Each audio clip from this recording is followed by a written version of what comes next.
सारे भर के सतनाम। तो आज परम पिता परमात्मा की अपार कृपा से कन्नौज में ये मूल ज्ञान का प्रचार होने जा रहा है।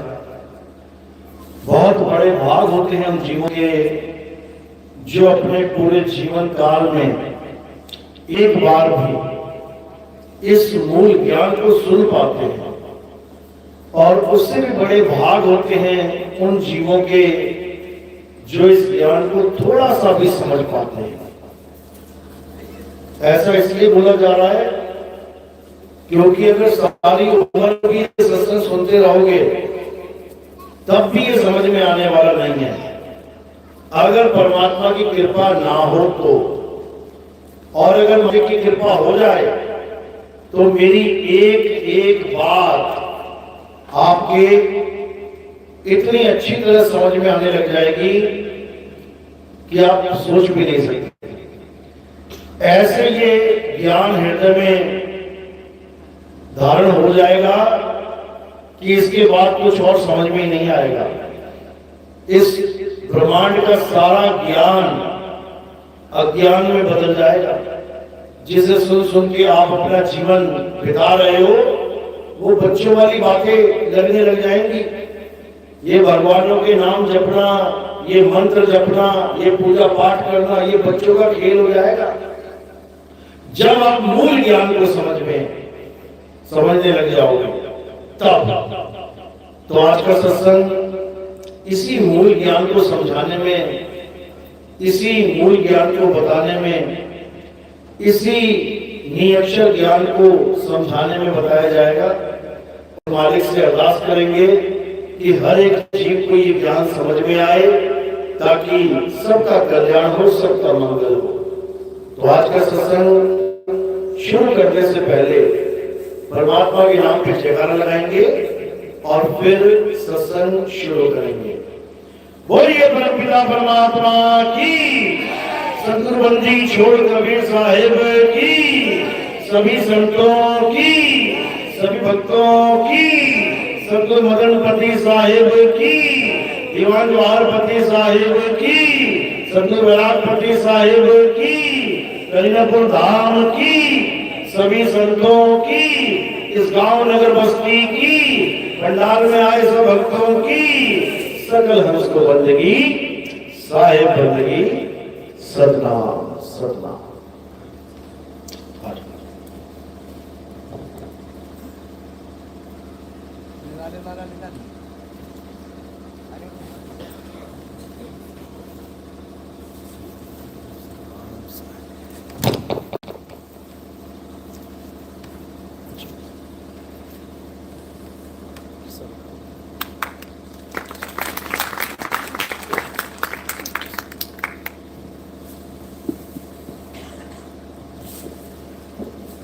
तो हमें सबसे पहले ये समझना पड़ेगा कि आखिर ज्ञान होता कितने प्रकार का है।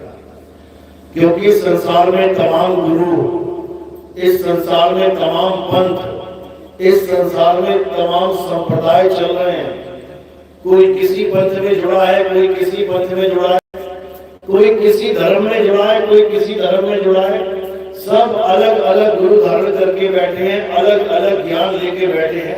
कोई गुरु कह रहा है 5 नाम जपो मुक्ति हो जाएगी, कोई गुरु कह रहा है 7 नाम जपो मुक्ति हो जाएगी, कोई गुरु कह रहा है श्वासों का अधिपा जाप करो मुक्ति हो जाएगी, कोई कह रहा है आंखों को स्थिर कर लो आसमान में झालर देखो मुक्ति हो जाएगी, कोई कह रहा है चक्रों का जागरण कर लो मुक्ति हो जाएगी, कोई कह रहा है पूजा पाठ कर लो मुक्ति हो जाएगी, कोई कह रहा है नमाज पढ़ लो मुक्ति हो जाएगी, कोई कह रहा है चर्च में जाके प्रेयर कर लो मुक्ति हो जाएगी, कोई कह रहा है राम राम कर लो मुक्ति हो जाएगी, कोई कह रहा राधे राधे कर लो मुक्ति हो जाएगी, कोई कह रहा अल्लाह अल्लाह कर लो मुक्ति हो जाएगी, कोई कह रहा वाहिगुरु वाहिगुरु मुक्ति हो जाएगी।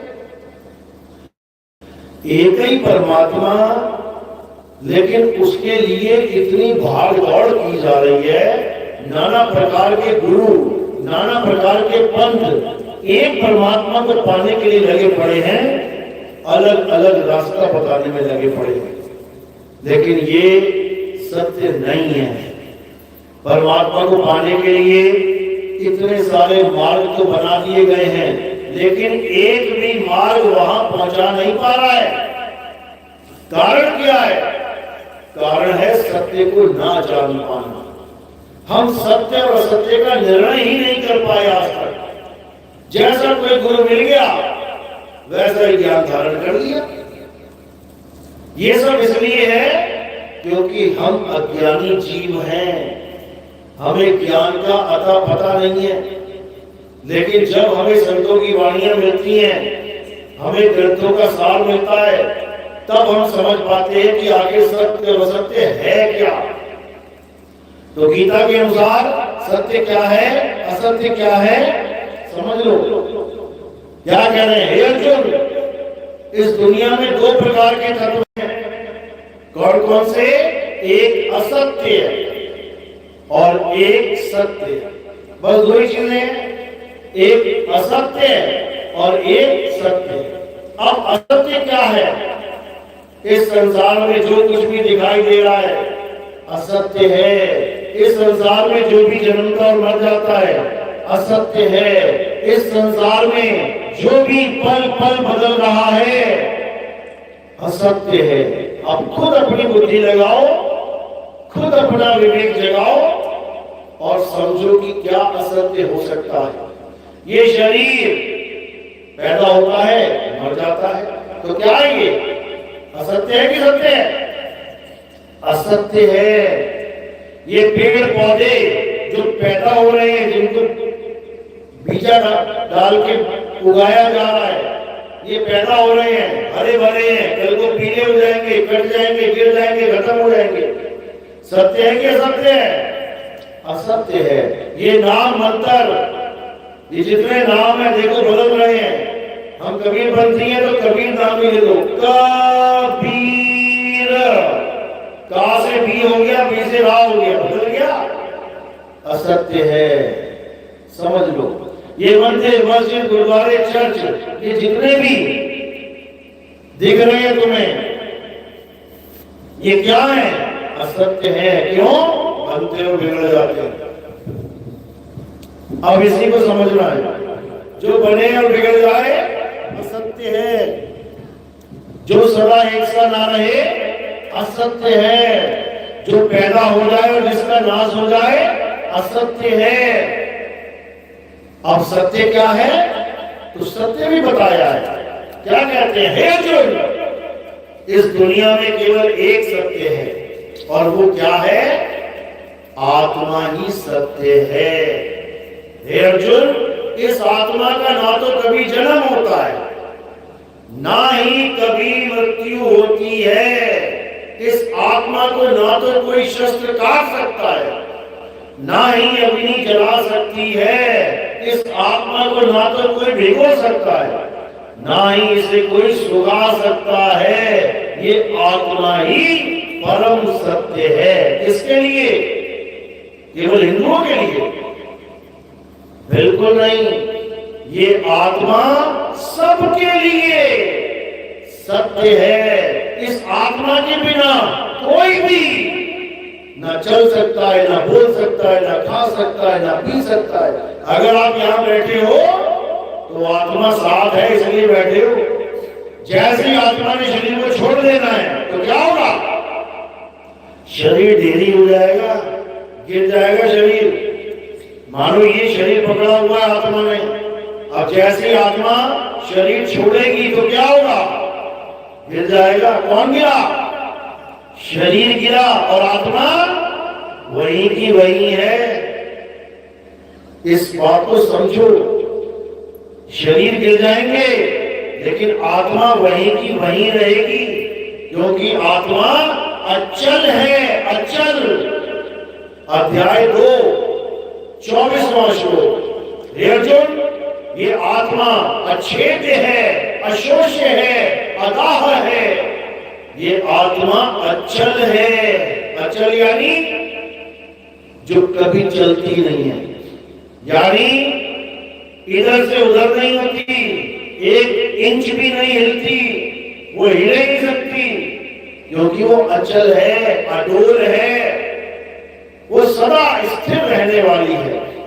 लेकिन इस आत्मा का भेद ना होने के कारण ये जितने गुरु बैठे हैं संसार में, ये सब किसकी पूजा करवा देते हैं? चलने वाली चीज की। ये शरीर चल रहा है, दिल्ली से बम्बई, बम्बई से कलकत्ता, कलकत्ता से मद्रास, इंडिया से पाकिस्तान, पाकिस्तान से अमेरिका, चल रहा है। चलने वाले की पूजा करोगे कभी भी अचल नहीं हो पाओगे। किस किस की पूजा हो रही है? चलने वालों की। राम जी चलते थे, श्याम जी चलते थे, हनुमान जी चलते थे, शंकर जी चलते थे, माता दुर्गा चलती थी। ये चलने वालों की पूजा हो रही है। जबकि गीता क्या समझा रही है? अर्जुन, पूजा केवल और केवल अचल आत्मा की होनी चाहिए। उसी अचल आत्मा में सब जीवों को स्थिर होना है। ये जीव क्या है? ये जीव भी चलायमान है, चलता है। ये किसके साथ? इस काया के साथ चलता है। जहां जहां काया वहां वहां जीव। तो इस जीव को, यानी इस चलायमान, इस चलने वाले जीव को क्या करना है? अचल आत्मा में स्थिर कर देना है। बस इतना सा काम है और कुछ नहीं करना। कोई दिया अगरबत्ती नहीं, कोई पूजा पाठ नहीं, कोई हवन यज्ञ नहीं, कोई परिक्रमा नहीं, कोई नदियों में स्नान नहीं, कुछ नहीं। कोई नमाजें नहीं, कोई कुराने नहीं, कोई पाठ पठन नहीं, कुछ नहीं। कोई अरदासें नहीं, कोई मंत्र जाप नहीं, कुछ नहीं। बस दो चीज है, एक अचल आत्मा और एक चलने वाला जीव। चलने वाले जीव को अचल आत्मा में, यानी परम आत्मा में स्थिर कर लो। इतनी सी कहानी है केवल। अध्याय 3 17वां श्लोक यही समझा रहे हैं। क्या कह रहे हैं? पढ़ो। भगवान ने आंखें दी है, भगवान ने बुद्धि दी है, भगवान ने साक्षरता भी दे दी, पढ़ने लिखने का भी हुनर दे दिया। अभी भी नहीं पढ़ पाए तो क्या 84 लाख में जाके पढ़ोगे? किसी हिंदू को पूछो कभी गीता पढ़ी है क्या? गीता तो नहीं पढ़ी। गीता तो नहीं पढ़ी तो क्या करता है? मंदिर जाके भोग लगा के मन्नत मांग लेता हूं। अरे मन्नत मांगने की थोड़ी नहीं आए थे कृष्ण जी। कि कृष्ण जी आप तुम्हारे बैंक बैलेंस, तुम्हारी मकान दुकान, तुम्हारे घर बार संभालने के लिए आए थे कि तुम्हारे बच्चों की रक्षा करने के लिए आए थे? कृष्ण जी मेरे बच्चों की रक्षा करना, अरे अभिमन्यु की रक्षा की कर नहीं पाए। जो उनका परम भगत था अर्जुन, अर्जुन के लड़के की रक्षा नहीं कर पाए जो उसी युद्ध में खड़े थे, तो तुम्हारे बच्चों की रक्षा कैसे करेंगे? अभी तो वो है भी नहीं यहाँ पे, हैं? कृष्ण जी यहाँ पर बच्चे ठीक करने के लिए नहीं आए। कृष्ण जी यहाँ पे तुम्हारे मकान दुकान ठीक करने के लिए नहीं आए। कृष्ण जी तुम्हारे बच्चों की रक्षा करने के लिए नहीं आए। वो क्या करने के लिए आए थे? तुम्हें आत्मा का ज्ञान समझाने के लिए आए थे। पूरे युद्ध को रोक के बीच कुरुक्षेत्र की भूमि में खड़े होके क्या समझा रहे हैं? हे अर्जुन, जो अपनी आत्मा में रमण करते हैं, जो अपनी आत्मा में तृप्त हैं, जो अपनी आत्मा में संतुष्ट हैं, उनके लिए कोई धार्मिक कर्म कर्तव्य लागू ही नहीं होता। पढ़ो जरा आंखें खोल के। ये जितने वृंदावन में बैठे हैं तुम्हें राधे राधे जपवा रहे हैं। ये जितने अयोध्या में बैठे हैं तुम्हें राम राम जपवा रहे हैं। ये जितने काशी में बैठे हैं तुम्हें ओम नमः शिवाय जपवा रहे हैं। ये सब तुम्हारे जीव के साथ खिलवाड़ कर रहे हैं। ये तुम्हारे जीवन के साथ खिलवाड़ कर रहे हैं। किसी भगवान ने नहीं बोला कि मेरा नाम जपो। दिखा दो कहीं बोला हो। पूरी गीता में कहीं लिखा हो कि हे अर्जुन तू हरे कृष्णा जप ले। ये गुरुवाई छोड़ दूंगा मैं, गुरुवाई छोड़ दूंगा अगर ये लिखा हो। दिखा दो। गीता में केवल आत्मा के बारे में जानकारी दी जा रही है। हे अर्जुन, ये आत्मा अजन्मा है, नित्य है, शाश्वत है। यही परम पूजनीय है। इस आत्मा के अलावा कोई भी शरीर पूजनीय नहीं है, पूजनीय नहीं है। लेकिन आज केवल शरीरों की पूजा, शरीरों की पूजा, शरीरों की पूजा में पूरा जीवन बीत रहा है। पता है कि ये हार मस्त हार बाल का शरीर है, नाशवान है, फिर भी पूजा पूजा पूजा पूजा। और चाहिए क्या था? आत्मा आत्मा आत्मा। ये आत्मा ही सत्य है। इसी आत्मा के अनेक नाम दे दिए गए हैं। किसी ने इसे आत्मा कह दिया, किसी ने इसे परम आत्मा कह दिया। इसलिए कहते हैं आत्मा सो परमात्मा। किसी ने इसे वाहिगुरु कह दिया, किसी ने इसे अल्लाह कह दिया, किसी ने इसे गॉड कह दिया, किसी ने इसे यहोवा कह दिया। नाम एक ही है, लेकिन उसके नाम अलग हैं। नाम यानी परमात्मा। परमात्मा को ही नाम कहते हैं। जब हम गुरु के पास जाते हैं ना, गुरु जी मुझे नाम दान दो, तो नाम का मतलब कोई अक्षर नहीं होता कि गुरु जी मुझे हिंदी के अक्षर दे दो जपने के लिए। अगर कोई अरब देश का चेला है तो कहेगा गुरु जी मुझे अरबी के नाम दे दो जपने के लिए। कोई अंग्रेज चेला है तो कहेगा मुझे अंग्रेजी के नाम दे दो जपने के लिए। नाम ये नहीं है जो तुमने समझ लिया है, नाम ये नहीं है जो तुम मान बैठे हो। नाम क्या है? नाम ही परम पिता परमात्मा है। इसीलिए हम कहते हैं गुरु जी हमें नाम दान दो, यानी हमें परमात्मा का ही दान दे दो, हमें और कुछ नहीं चाहिए, परमात्मा ही चाहिए, उसका दान दे दो, यानी परमात्मा के ज्ञान का दान दे दो, जो मीराबाई को रविदास जी महाराज ने दिया था।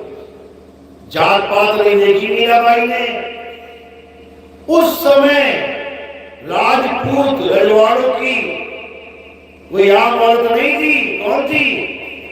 रानी। मीराबाई एक रानी थी। और जब वो परमात्मा की खोज में निकली तो उसे रविदास जी महाराज मिले। रविदास जी महाराज कौन सी जात के थे? जिसको आप लोग कहते हैं हरिजन है जी, शूद्र है। रविदास जी महाराज उस वक्त कहां बैठते थे? काशी में। काशी गढ़ था ब्राह्मणों का। कबीर साहब रविदास जी महाराज उस समय वहां बैठे हुए थे जब मीराबाई आई। ब्राह्मणों ने सोचा रानी आई है, राजस्थान की रानी आई है, हमसे दीक्षा लेगी, हमारे चरण धो के पिएगी, हमारी शिष्या बन जाएगी। लेकिन हुआ क्या? वो रविदास जी महाराज की शिष्या बन गई। खलबली मच गई सब में, हाहाकार मच गया कि ऐसा कैसे हो गया। अरे वो शूद्र जिसको मंदिर में घुसना तक अलाउड नहीं है, जिसको वेदों का पाठ करना अलाउड नहीं है, उससे नाम लेके रानी उसकी शिष्या बन गई। जहर तक पिला दिया था मीराबाई को। लोग कहते हैं कृष्ण जी की भगत थी इसलिए जहर पिला दिया। अरे सारी दुनिया ही कृष्ण जी की भगत थी, क्यों नहीं जहर पिला देते एक दूसरे को? कृष्ण जी की भक्ति करने का मतलब जहर पीना नहीं था। रविदास जी की भक्ति कर रही थी, इसलिए जहर पिलाया गया कि इसने तो हमारी मां की कटवा दी। सारे राजा महाराजा राम जी और कृष्ण जी के जो पुजारी थे, अगर वो भी राम जी कृष्ण जी की पूजा करती रहती, जहर पिलाने का मतलब ही नहीं था। जहर इसलिए पिलाया गया क्योंकि एक ठाकुर राजपूत घराने की रानी ने एक शूद्र रविदास जी महाराज से नाम दीक्षा ले ली। खलबली मच गई, समझो। लेकिन क्यों ली? कारण क्या है? क्योंकि उसको मुक्ति चाहिए थी, जन्म मरण से मुक्ति। उसको ये मान बढ़ाई नहीं चाहिए, ये लोक लाज नहीं चाहिए थी। उसने लोक लाज को किनारे कर दिया। और क्या बोली? पायो जी में नाम रतन धन पायो, वस्तु अमोलक दी मेरे सतगुरु, कृपा कर अपनायो। पायो जी में नाम रतन धन पायो। नाम रतन, रतन का नाम नहीं, ध्यान से समझना इसको। नाम रतन यानी मैं जो नाम ले रहा हूं वो एक रतन है, लेकिन बाकी जो गुरु के दे रहे हैं वो क्या है? वो रतन का नाम दे रहे हैं। नाम रतन और रतन के नाम में जमीन आसमान का अंतर है। कैसे? नाम रतन का मतलब होता है नाम रूपी रतन, यानी नाम एक रतन है, नाम एक वस्तु है, जैसे हीरा एक वस्तु है। अब तुम हीरा लेने जाओ किसी गुरु के पास, वो तुम्हें हीरा ही दे दे, तब तो तुम धन धन हो जाओगे। लेकिन अगर तुम जाओ हीरा लेने और गुरुजी हीरे का नाम दे दे, जाओ बेटा घर में जाके जब हीरा हीरा हीरा हीरा हीरा, मिल जाएगा हीरा? मिल जाएगा? कभी नहीं मिलेगा। आज के गुरु तुम्हें हीरे का नाम दे रहे हैं, जबकि देना क्या है? देना हीरा है, देनी वस्तु है, लेकिन वे वस्तु का नाम देते हैं। अब क्या करें? अब सारी उम्र जपते रहो, मरते रहो, सड़ते रहो, गलते रहो, उसके बाद 84 में चलते रहो, कोई पूछने वाला नहीं। बाबा जी को इससे कोई मतलब नहीं है तुम गधे बने कि सुअर बने कि तुम बैल बने, कोई मतलब ही नहीं है। बस तुम्हें नाम पकड़ा दिया और वो भी तुम्हारा मनपसंद। पूछते हैं बेटा कौन सा भगवान अच्छा लगता है? मुझे राम जी अच्छे लगते हैं। तुम बेटा जपो राम राम राम। तुम्हें कौन सा भगवान अच्छा लगता है? मुझे शंकर जी अच्छे लगते हैं। तुम बेटा जपो ओम नमः शिवाय, ओम नमः शिवाय। तुम्हें बेटा कौन सा भगवान अच्छा लगता है? मुझे तो कृष्ण जी अच्छे लगते हैं। तुम जपो बेटा हरे कृष्णा हरे कृष्णा। ऐसा बेड़ा गर्क कर दिया हमारे देश में इन लोगों ने कि क्या बताया जाए। कभी ऐसा भी होता है क्या कि तुम किसी सब्जी वाले के पास जाओ, सब्जी वाला पूछे क्या चाहिए, तुम कहो जी मुझे लौकी चाहिए। जाओ बेटा घर में जाके जपो लौकी लौकी लौकी। तुम्हें क्या चाहिए? मुझे आलू चाहिए। जाओ बेटा घर में जाके जपो आलू आलू आलू। मूर्ख बना दिया इन लोगों ने, मूर्ख। जबकि चाहिए क्या था?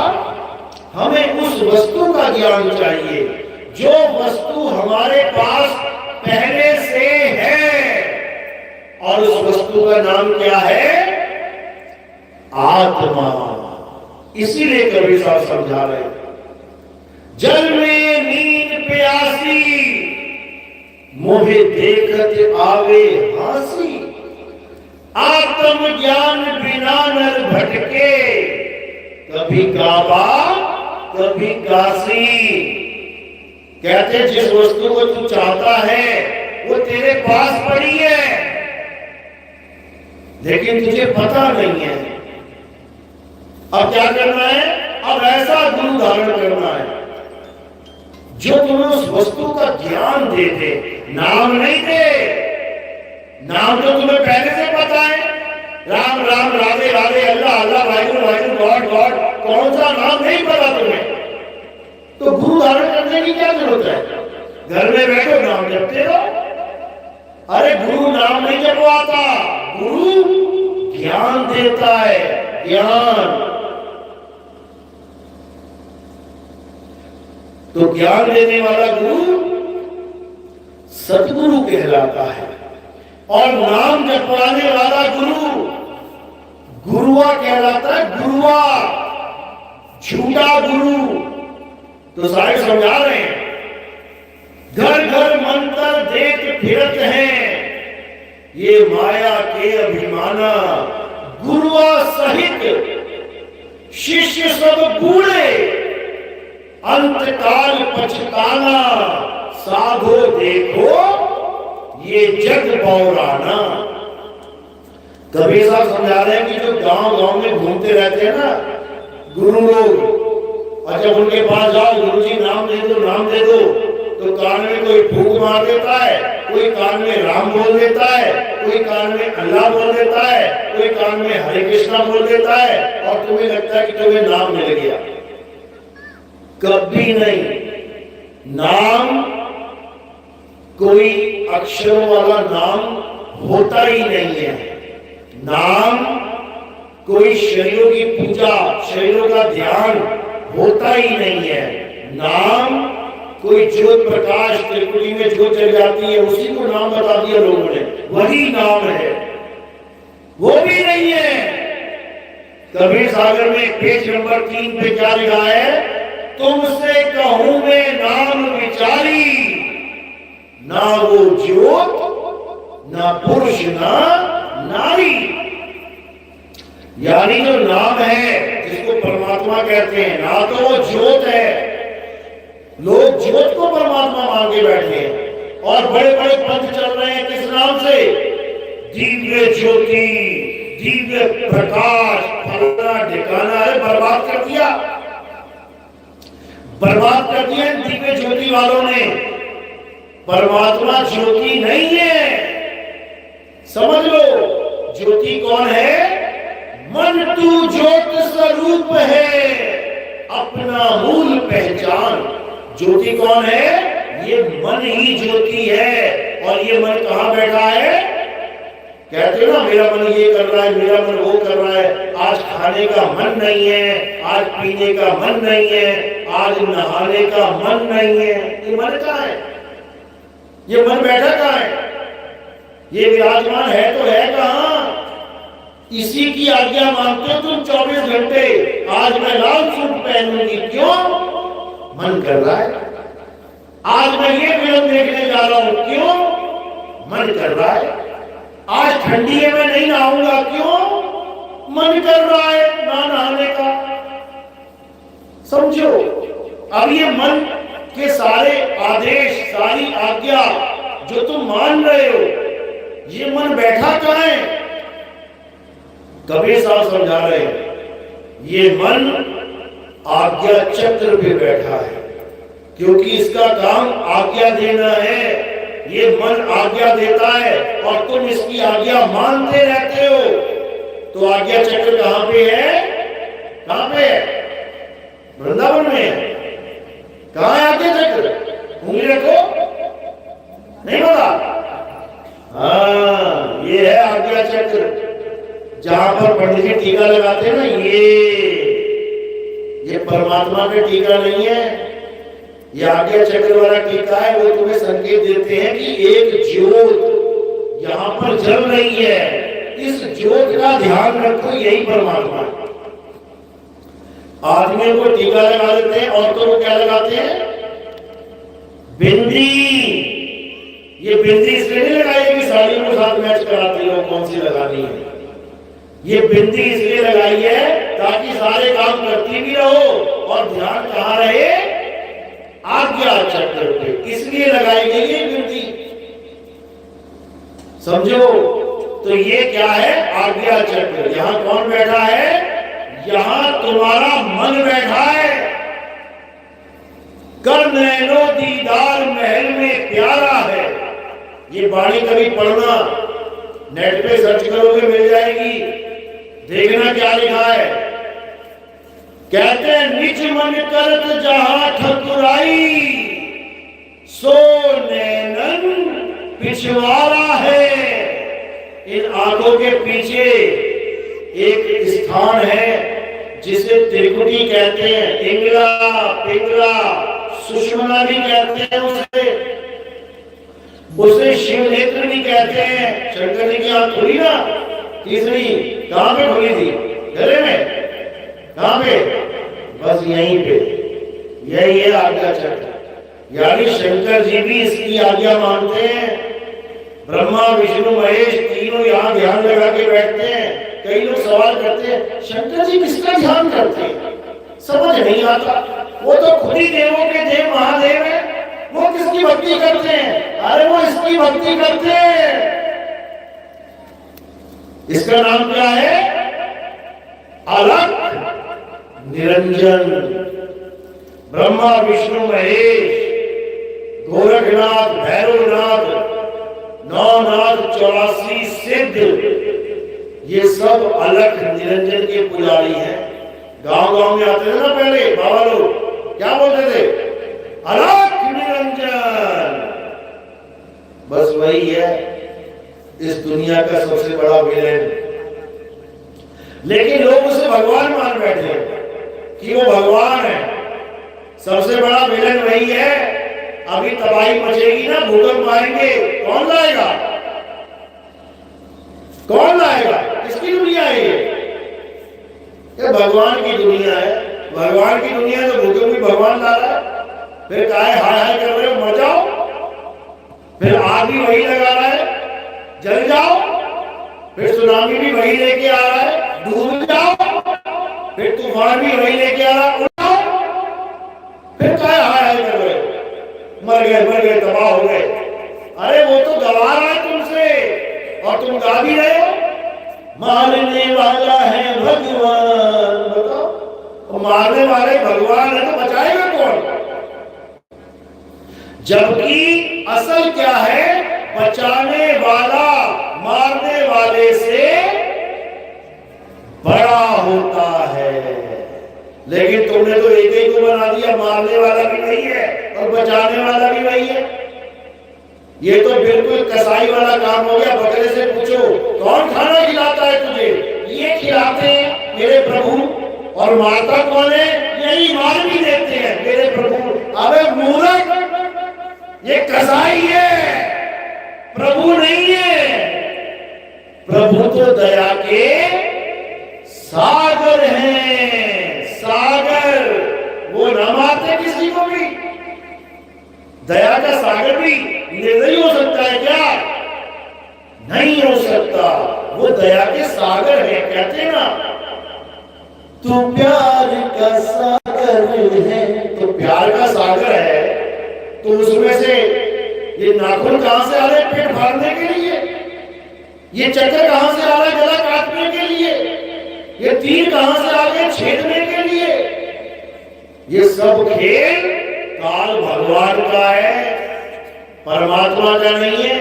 परमात्मा तो बंदी छोड़ है, इस जेल से तुम्हें छुड़ाने के लिए आते हैं। तुम फंस चुके हो काल के जाल में। याद रखो, पैदा होने से लेके मृत्यु तक तुम्हारा एक एक पल का हिसाब है। क्या खाओगे, क्या पियोगे, कहां रहोगे। जैसे किसाई, जब कसाई बकरा लेके आता है ना, तो पूरा इंतजाम कर देता है उसका। ये बकरा क्या खाएगा, सुबह को, दोपहर में क्या खाएगा, शाम को क्या खाएगा, रहेगा कहां, ठंड लगेगी तो इसके ऊपर बोरा भी डाल देंगे, कोई बात नहीं। अगर बीमार हो जाए तो डॉक्टर भी बुला देंगे, इंजेक्शन भी लगवा देंगे, कोई बात नहीं। देखा ना मुर्गी पालन वाले, नाम पालन रखा है, असल में ये मुर्गी मारन वाला घेर है। मछली पालन, ये मछली मारन है। तो बीमार होते हैं तो डॉक्टर भी आता है, इंजेक्शन लगाता है, दवाइयां देता है। और मुर्गियां सोच रही है कितना प्रभु प्यारा है हमारा, देखो हमारी बीमारी भी नहीं देखी जा रही इससे। तो और जब चलाएगा ना छुरियां, तब समझ में आएगा ये प्रभुता की कौन था। इसीलिए कबीर साहब बार बार समझा रहे हैं कि भाई ये काल है, काल है, काल है। अध्याय 11 32वां श्लोक खुद पढ़ लेना, खुद पढ़ लेना अपनी आंखों से। गीता में अध्याय 11 32वां श्लोक पढ़ लेना। जब बड़े बड़े जबड़े खुल जाते हैं विराट रूप में, बड़े बड़े जबड़े खुल जाते हैं और अर्जुन थर थर कांपने लग जाता है। क्या कहता है? अरे प्रभु आप कौन हो? ये विराट रूप वाले आप कौन हो? आपके बड़े बड़े मुंह खुलते ही सारी दुनिया के लोग आपके मुंह में समा रहे हैं, आप उनके सिरों का चूरा बना रहे हो,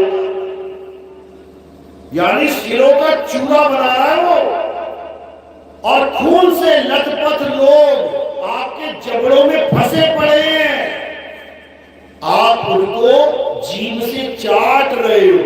ये प्रभु के काम है? ये कौन सा परमात्मा है भाई?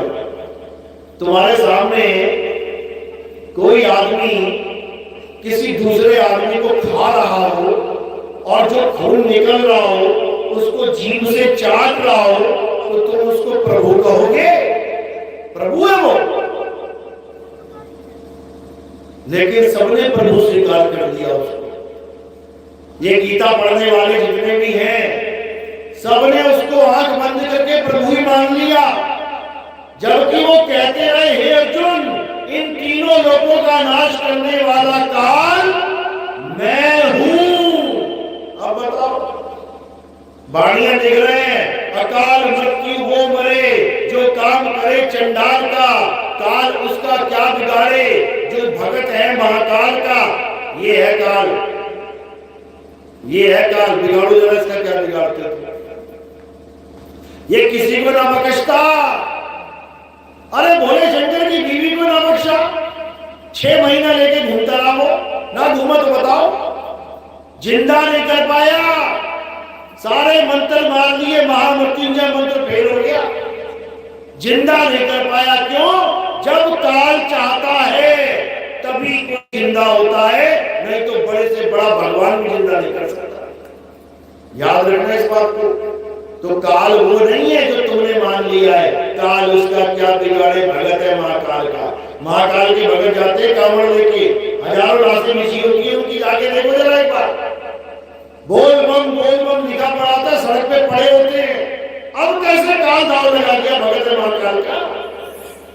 अरे केदारनाथ जो स्वयं एक गढ़ है महाकाल का, वहां पर कालबाजी मार गया, आई कि नहीं आई वहां पे बाढ़? कितने लोग मरे? किसको मानने वाले मरे? अल्लाह को मानने वाले थे क्या? या ईसा मसीह के पुजारी थे? या वाहिगुरु करने वाले थे? कौन मरे? महाकाल के भगत ही मारे गए, एक भी ना बचा। तो किस आस में बैठे हो कि तुम बच जाओगे? एक भी आदमी नहीं बचने वाला। कौन बचेगा? जो सत्य को जान लेगा। हे अर्जुन, जो अपने जीवन काल में सत्य को जान लेते हैं, सत्य यानी आत्मा को जान लेते हैं, ये काल उसका कुछ बिगाड़ नहीं सकता। इसलिए साहिब बोल रहे हैं, अमर करूं सतलोक पठाऊं, ताते बंदी छोड़ कहां। कबीर साहब यहाँ पे नाम जपवाने नहीं आते कि राम राम जप ले, श्याम श्याम जप ले। वो कबीर चौरा जो कबीर साहब का गढ़ है, जहां पे उन्होंने पूरा जीवन बिताया, आज उसकी दीवारों पे राम राम राम लिखा हुआ। उनसे पूछो जाके कि ये राम क्या है, तो कहते कबीर साहब राम राम जपते थे। अरे मूर्खों, कबीर साहब राम राम जपते नहीं थे, कबीर साहब राम राम छुड़वाते थे। भला हुआ मेरी माला टूटी, मैं राम भजन से छूटी, मेरे सिर से टली भला। भजन है कबीर साहब का, कहते भला छूट गई मेरे सिर से। ये राम राम राम जपना भला है। क्यों भला है? क्यों बोला भला? जैसे हिंदुओं के लिए राम राम भला है, मुसलमानों के लिए अल्लाह अल्लाह जपना भला है, सिखों के लिए वाहिगुरु वाहिगुरु जपना भला है, और ईसाइयों के लिए हालेलुया हालेलुया जपना भला है। कारण क्या है? क्योंकि सारे जपने में लग गए, सारे जपने में लग गए। और करना क्या था? हिंदू को राम को ढूंढना था, मुसलमान भाई को अल्लाह को ढूंढना था, सिख भाई को वाहिगुरु ढूंढना था, और ईसाई को गॉड ढूंढना था। ये ढूंढ नहीं पाए, जपने में लग गए, इसीलिए इसको बड़ा कहा साहिब ने। तो क्या कह रहे कबीर साहब कि राम राम जपना नहीं है, राम को ढूंढो। वो राम कहां है? गा तो रहे हैं हम लोग, लेकिन समझ नहीं रहे। क्या गाते हैं? तुझ में राम, मुझ में राम, सब में राम समाया, सबसे कर लो प्रेम, जगत में कोई नहीं पराया। गा तो लिया, लेकिन समझा भी क्या समझ नहीं पाए इसको? तुझ में राम का मतलब ये नहीं कि तू राम राम जप, मुझ में राम का मतलब ये नहीं कि मैं राम राम जपूंगा। तुझ में राम का मतलब है वो आत्म राम तुझ में भी है, वो आत्म राम मुझ में भी है, वो आत्म राम हम सब में है। इस आत्म राम से जुड़ जाना है। तो हिंदू अपनी आत्मा से जुड़ जाए, मुसलमान भाई अपनी आत्मा से जुड़ जाए, सिख भाई अपनी आत्मा से जुड़ जाए, और ईसाई भाई अपनी आत्मा से जुड़ जाए, चारों का कल्याण हो जाएगा।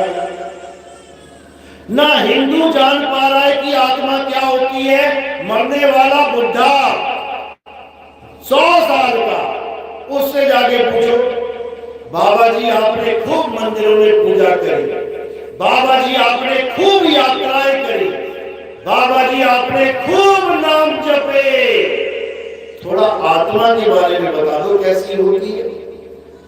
बता देगा बाबा, जीवन में कभी नहीं बता पाएगा। कोई भी इंसान अपनी आत्मा के बारे में नहीं बता सकता कि आत्मा कैसी होती है। आत्मा के सहारे चल सकता है, खा सकता है, पी सकता है, नाच सकता है, गा सकता है, सब कुछ कर सकता है, लेकिन आत्मा होती क्या है कैसी, ये कभी नहीं जान सकता। ये कब जान पाएगा? अध्याय 4 34वां श्लोक क्या कह रही है गीता? हे अर्जुन, अगर तू इस सत्य को जानना चाहता है, अगर तू अपनी आत्मा को जानना चाहता है, अगर तू इस परम तत्व को जानना चाहता है, तो क्या करे? तुम किसी तत्वदर्शी संत की शरण में जाओ, दंडवत करके, प्रणाम करके, छल कपट से रहित होके उनसे जिज्ञासावश आत्मा का ज्ञान प्राप्त करो। तत्वदर्शी संत की बात करी है, ये मंत्र जपियों की नहीं। ये एक टांग खा के खड़े हुए हैं 50 साल, उन तपियों की नहीं। ये चक्कर लगा रहे दुनिया का, घर बार छोड़ के, उन सन्यासियों की नहीं। किसकी बात की है? तत्वदर्शी संत। तो ये क्या होता है? तत्वदर्शी का मतलब होता है जो तत्व का दर्शन करवा दे, उसे तत्वदर्शी कहते हैं। जैसे जो दूर की चीज को पास करके दिखा दे, उसे दूरदर्शी कहते हैं। क्या होता है दूरदर्शी? दूरबीन दूर के ग्रहों को बिल्कुल पास से दिखा देगा, दूर पड़ी वस्तु को बिल्कुल पास से दिखा देगा, तो उसका क्या नाम रख दिया? दूरदर्शी। एक होता है सूक्ष्मदर्शी। जो साइंस के स्टूडेंट है, बच्चे साइंस हैं, वो जो चीजें खुली आंखों से नहीं दिखाई दे, यानी इतने सूक्ष्म जीवाणु, विषाणु, कीटाणु जो तुम्हें सूक्ष्मदर्शी में इतने बड़े बड़े दिखाई देंगे, तो उसका क्या नाम रख दिया? सूक्ष्मदर्शी। माइक्रोस्कोप कहते हैं अंग्रेजी में। दूरदर्शी पता लग गया, नाम में ही अर्थ छुपा है, दूर की चीज का दर्शन कराने वाला। सूक्ष्मदर्शी पता लग गया, नाम में ही अर्थ छुपा है, सूक्ष्म से सूक्ष्म जीवाणुओं को, विषाणुओं को बड़ा करके दिखाने वाला। इसी प्रकार तत्वदर्शी, तत्वदर्शी का मतलब ये नहीं ओम कलियम हरियम भरियम जप रहे हो तुम लोग, राम राम अल्लाह अल्लाह वाहिगुरु वाहिगुरु जप रहे हो तुम लोग। तत्वदर्शी का मतलब होता है तत्व का दर्शन कराने वाला। कितने प्रकार के तत्व हैं? 2 प्रकार के तत्व हैं, एक असत्य और एक सत्य। तो तत्वदर्शी का काम क्या होता है? असत्य को छुड़वा देता है, छोड़ दो असत्य, और सत्य का लखाव करा देता है, पकड़ लो सत्य। तो बस 2 काम है उसके, एक छुड़ाता है और एक लखाता है। जिसको मदन साहिब कहते हैं वाणी में, सोई गुरु पूरा कहावे, जो 2 अक्षर का भेद बतावे, एक छुड़ावे एक लखावे, तब प्राणी निज घर को जावे। यानी जब तुम्हारा जीवन उजियारा होने का समय आ जाएगा, तब तुम्हारे जीवन में एक तत्वदर्शी संत आ जाएगा। और वो क्या करेगा? वो ये मंत्र मंत्र जंतर सब छुड़वा देगा, ये पूजा पाठ हवन यज्ञ सब छुड़वा देगा, कुरान पुराण नमाजें सब छुड़वा देगा, ये जितने गुरुद्वारों में मंत्र जाप कर रहे हैं वाहिगुरु वाहिगुरु सब छुड़वा देगा। गरीबदास जी महाराज ने क्या बोला? इसी मंत्र के लिए कहते झांकी देख कबीर की, नानक कीर्ति वाह। आप देखोगे नानक साहब के पंथ में सरदार भाई लोग कौन सा नाम जपते हैं ज्यादा? वाह गुरु वाह गुरु वाह गुरु। इसी को बोलते हैं वाहे गुरु वाहे गुरु वाहे गुरु। इसकी शुरुआत कैसे हुई? इसकी शुरुआत कहां से हुई? गरीबदास जी महाराज बता रहे हैं कि एक बार नानक साहब बैठे हुए थे अपने ध्यान में। किसके ध्यान में? आत्मा के ध्यान में। आत्मा को ही कबीर कहते हैं। आत्मा का पर्यायवाची नाम क्या है? कबीर। तो कह रहे कक्का केवल नाम है, कबीर में जो का आता है वो क्या है? कक्का केवल नाम है। कबीर में जो बा आता है वो क्या है? बप्पा ब्रह्म शरीर। और कबीर में जो रा आता है, रा रा सब में रम रहा, वाको नाम कबीर। यानी कबीर क्या है? कबीर आत्मा है। अब बाबा नानक क्या कर रहे थे? आत्मा के ध्यान में बैठे थे। जो उनको गुरु जी ने ज्ञान दिया था, उनके गुरु कौन है? जिंदा बाबा। उन्होंने अपने गुरु का नाम बताया है जिंदा बाबा। जिंदा बाबा नाम क्यों रखा? क्योंकि वो कभी मरता ही नहीं है। वो कभी मरता ही नहीं है। उनका गुरु कौन है?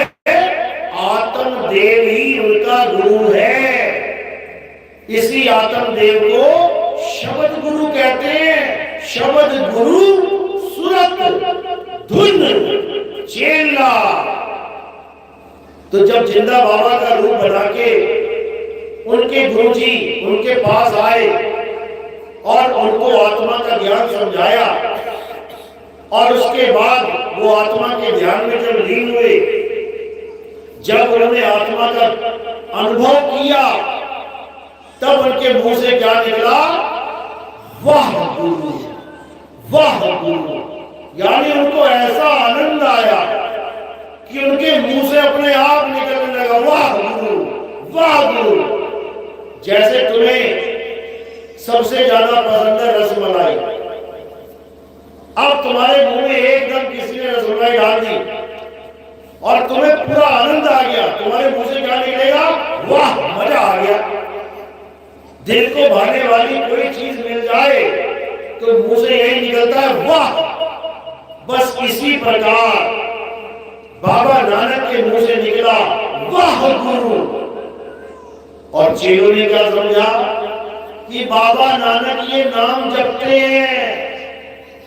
वो लोग इसे मंत्र समझ के वाह गुरु जपने लग गए। अब ये वाह गुरु छूट नहीं रही है। तो गरीबदास जी महाराज क्या समझा रहे हैं? झांकी देख कबीर की, नानक कीर्ति वाह, और वह सिखन के गल पड़ी, कौन छुड़ावे तह। कितना प्यारा समझा दिया कि नानक साहब ने क्या देखा? झांकी देख कबीर की, यानी जब आत्मा का स्वरूप नानक साहब को प्राप्त हुआ तब उनके मुंह से निकला वाह मेरे गुरु वाह, क्या अनमोल दात दे दी आपने। जो वस्तु मेरे पास थी मुझे उसी का ज्ञान नहीं था, क्या ज्ञान दे दिया आपने। और सिख समझने लगे कि वाहिगुरु वाहिगुरु जपने के बाद आनंद मिलेगा।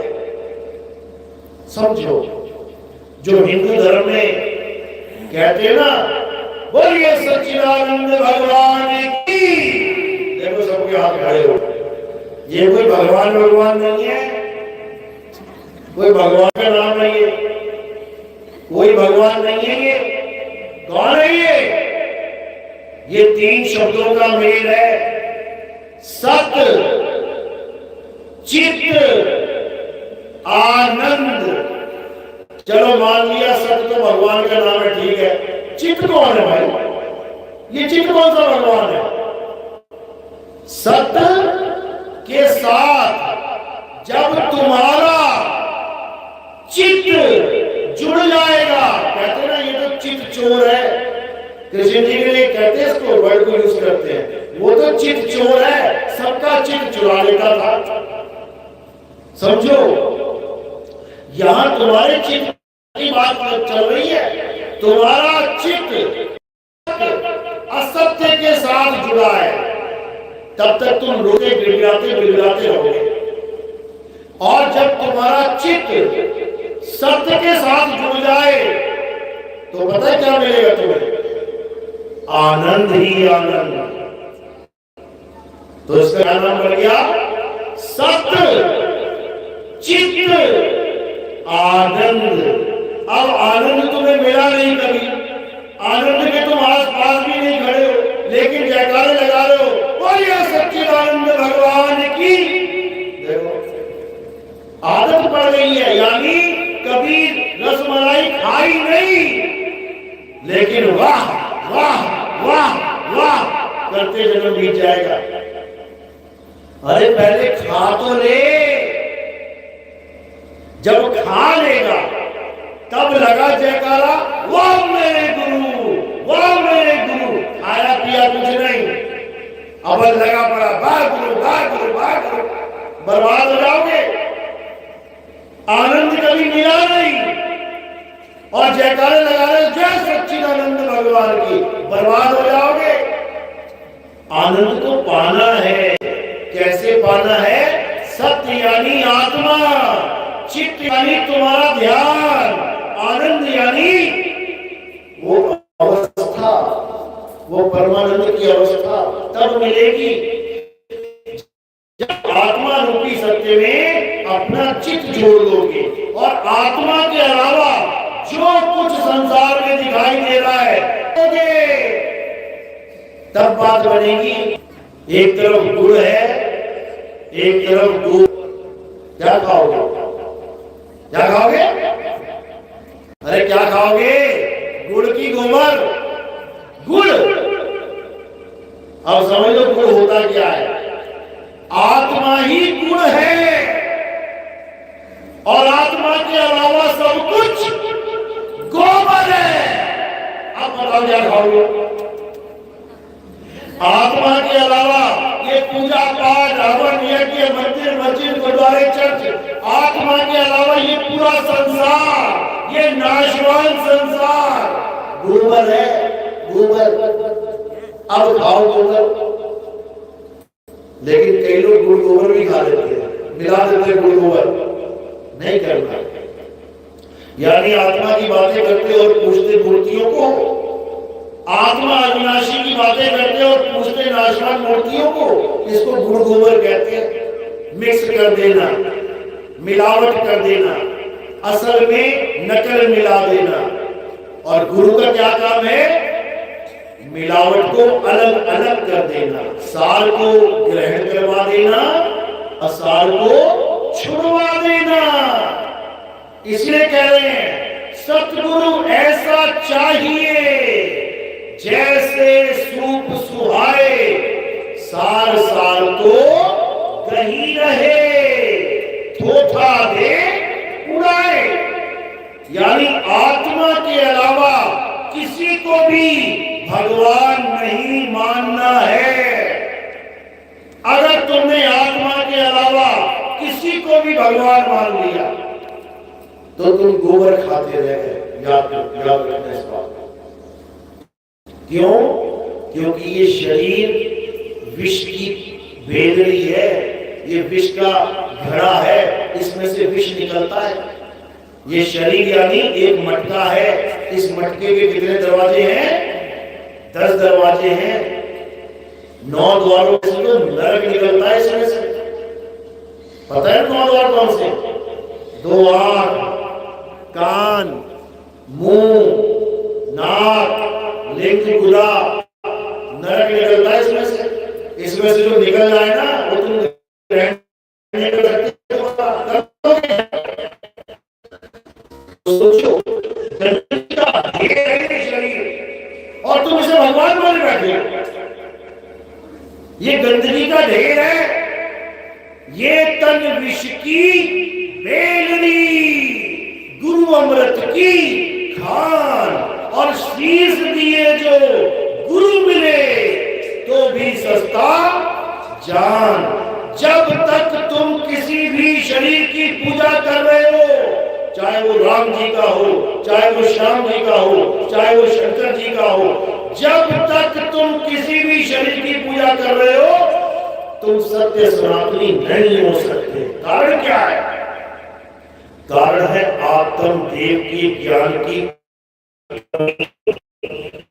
आत्मदेव का ज्ञान जब तक तुम्हें नहीं होगा तब तक तुम कभी ना तो मुक्ति प्राप्त कर सकते हो, ना ही तुम्हारे जीवन का कभी कल्याण हो सकता है। इसलिए कृष्ण जी क्या समझा रहे हैं? हे अर्जुन, इस आत्मा को जो जान लेता है, इस आत्मा का जो ज्ञान प्राप्त कर लेता है, इस आत्मा में जो स्थिर हो जाता है वही स्थित प्रज्ञ कहलाता है। और जो आत्मा को नहीं जान पाते वो मेरी इस माया में 1,84 भुगतते हैं। याद रखना, देवताओं के साथ खड़े होकर भी तुम 84 में रहोगे। 84 मतलब पता है ना क्या होती? 84 ये कुत्ता, बिल्ली, हाथी, घोड़ा, बकरा 84 है। तुम इंसान बने ठीक हो या कुत्ता बने ठीक हो? कुत्ता बनना चाहते हो? नहीं। भैरव बाबा की पूजा कर लेना, भैरव बाबा की पूजा कर लेना, कुत्ता बना के साथ रखिएगा। देखो रखा हो उसको, किसी को तो कुत्ता बना के रखा है। शंकर जी पसंद है तुम्हें? अगर उनको पसंद आए ना तुम सांप बना के गले में लटका देंगे। बना ही रखा है। शेरा वाली पसंद है? पसंद है, उसे पसंद आ गई ना, शेर बना के बैठ जाएगी ऊपर तुम्हारे। बना ही रखा है। लक्ष्मी पसंद है, क्या बना देगी? उल्लू बना देगी तुम्हें। भरा ही रखा है। विष्णु जी के पास चलेंगे क्या बना देंगे? गरुड़ बना देंगे। बना ही रखा है। यानी देवताओं के पास भी 84 कटेगी नहीं, 84 में पड़े रहोगे। अगर 84 काटनी है तो कहां जाना पड़ेगा? परम पिता परमात्मा के चरणों में जाना पड़ेगा। वही 84 काट सकते हैं, वही जन्म मरण खत्म कर सकते हैं, वही तुम्हारा जन्म सफल कर सकते हैं। इसीलिए कबीर साहब कह रहे हैं, बचना चाहो काल जाल से तो चीनो शब्द हमारा, और कहे कबीर अमर कर राखूं जो निज होए हमारा। कह रहे अगर कोई मेरा हो जाए, मेरा हो जाए मतलब ये नहीं कि कबीर साहब के मंदिर बनाने शुरू कर दो, तो राम जी की पूजा छोड़ दी, श्याम जी की पूजा छोड़ दी, कबीर जी की पूजा करने लग गए। ऐसा नहीं करना है। राम जी की पत्थर की मूर्ति छोड़ दी, श्याम जी की पत्थर की मूर्ति छोड़ दी, और कबीर साहब की पत्थर की मूर्ति पूजने लगे, मूर्ख बन जाओगे एक नंबर के।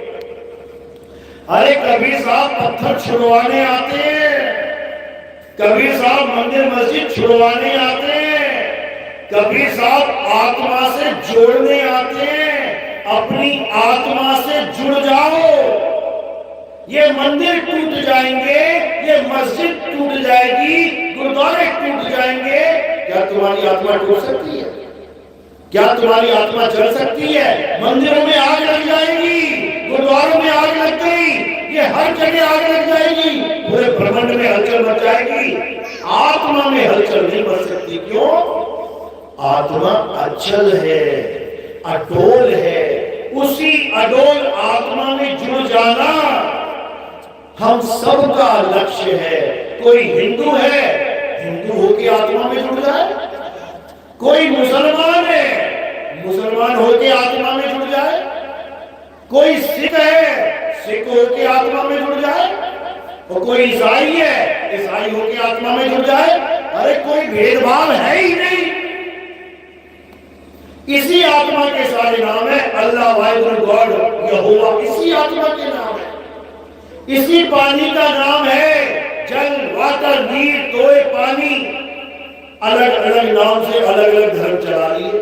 अब पानी पी के ना देखा कभी। एक हिंदू भाई एक मुसलमान आपस में लड़ रहे हैं, तेरा अल्लाह छोटा मेरा राम बड़ा, तेरा राम छोटा मेरा अल्लाह बड़ा, दोनों को पकड़ो। इधर भाई तू भी आ जा। तूने अल्लाह को देखा? नहीं मैंने तो नहीं देखा। तूने राम को देखा? नहीं मैंने तो। अबे तो लड़ क्यों रहे हो? तूने उसको नहीं देखा, तूने उसको नहीं देखा, दोनों ने किसी को नहीं देखा, तो लड़ क्यों रहे हो? तो करना क्या है? पहले उसको देखो, उसको जानो। उस पानी के नाम पे लड़ो मत। मेरा वाटर बड़ा है, नहीं। मेरा जल बड़ा है, नहीं। मेरा पानी बड़ा है। अरे गोली मारो नाम को, और क्या करो? तत्व को पकड़ो, तत्व ज्ञान में आ जाओ। ये परम तत्व ही अल्लाह, वाहिगुरु, गॉड है। इसके नाम अलग अलग रख दिए गए हैं, लेकिन ये एक ही वस्तु है। और ये वस्तु किसी गुरुद्वारे में, चर्च में नहीं है। वो वस्तु कहाँ है? तुम्हारे घट में विराजमान है। सब घट मेरा साइया, सोनी सेज न कोई, और बलिहारी वार घट की, जिस घट पर घट होए। यानी परमात्मा कहीं जंगलों में नहीं मिलता, परमात्मा किसी सतलोक में नहीं बैठा है, परमात्मा किसी स्वर्ग और महास्वर्ग में नहीं बैठा है। परमात्मा प्रकट होने की चीज है। परमात्मा तुम्हारे पास पहले से है, बस प्रकट नहीं है। तो तुम अज्ञानी बने बैठे हो, और प्रकट हो जाएगा तो तुम ज्ञान में आ जाओगे। बस इतनी सी कहानी है, कुछ नहीं करना है। तुम्हारे पास पहले से परमात्मा है। कैसे? जैसे तिल में तेल है। अब तिल की गोली यहां पड़ी है, और तेल ढूंढने तुम जा रहे हो जंगल में, तुमसे बड़ा मूर्ख नहीं है कोई। अगर तिल की गोली यहां है तो तेल भी यहां है। इसी प्रकार अगर तुम यहां हो तो तुम्हारा परमात्मा भी यही है। इसी को साहिब ने समझाया। ज्यों तिलमाही तेल है, ज्यों चकमक में आग, तेरा साईं तुझ में है, जाग सके तो जाग। जागना है, जपना नहीं है, जागना है। मैं कहता हूं जागत रहियो, तू जाता है सोई रे, तेरा मेरा मनवा कैसे एक होई रे। जागने का मतलब ये नहीं कि दिन रात जागते ही रहो, दिमाग फट जाएगा जाग जाग के। जागने का मतलब है होश में रहना, यानी होश में रहो कि तुम एक आत्मा हो। और जब तुम अपने आप को शरीर मान लेते हो तो तुम बेहोशी में आ जाते हो। बेहोशी में रहोगे तो मरोगे, और होश में रहोगे तो तरोगे। इसलिए क्या करना है, अपने आप को आत्मा जान के अपने स्वरूप को प्राप्त करना है। नाम नहीं जपना। गुरु वो नहीं होता जो नाम जपवाता है, गुरु वो होता है जो तुम्हें तुम्हारा सत्य स्वरूप दिखाता है। समझ लो। तो कह रहे साहिब, अरे गुरुआ तो घर घर फिरे, कौड़ी के 50, अपने रूप की खबर नहीं और शिष्य करने की आस। कहते गुरुआ तो घर घर फिरे। गांव गांव में आज कबीरपंथी घूम रहे हैं चोले पहन के, और क्या कर रहे हैं, ये मंत्र जप रहे, वो मंत्र जप रहे। अरे अपने रूप की खबर नहीं, स्वरूप ज्ञान नहीं है इन्हें कि हम क्या हैं। हम आत्म तत्व हैं, हम आदमी औरत नहीं है, हम काया माया नहीं है। जब तक ये ज्ञान नहीं हो गया गुरु को, कोई चेला करने वाला नहीं है। तो कबीर साहब यही समझा रहे हैं कि सतनाम को जान लो। सतनाम कोई मंत्र नहीं है। सतनाम क्या है? सतनाम तुम्हारा स्वरूप है।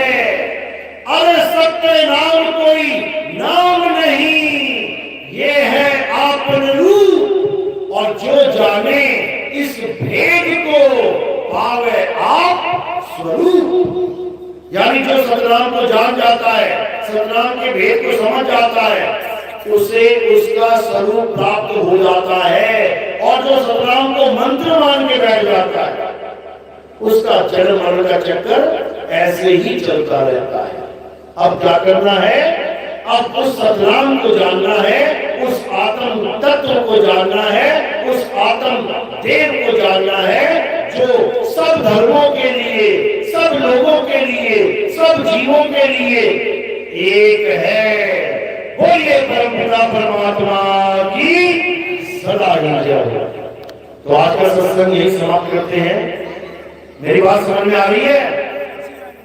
किस किस को आ रही है? जरा एक बार हाथ खड़ा करो। बहुत अच्छी बात है। पूरा गांव जा गया।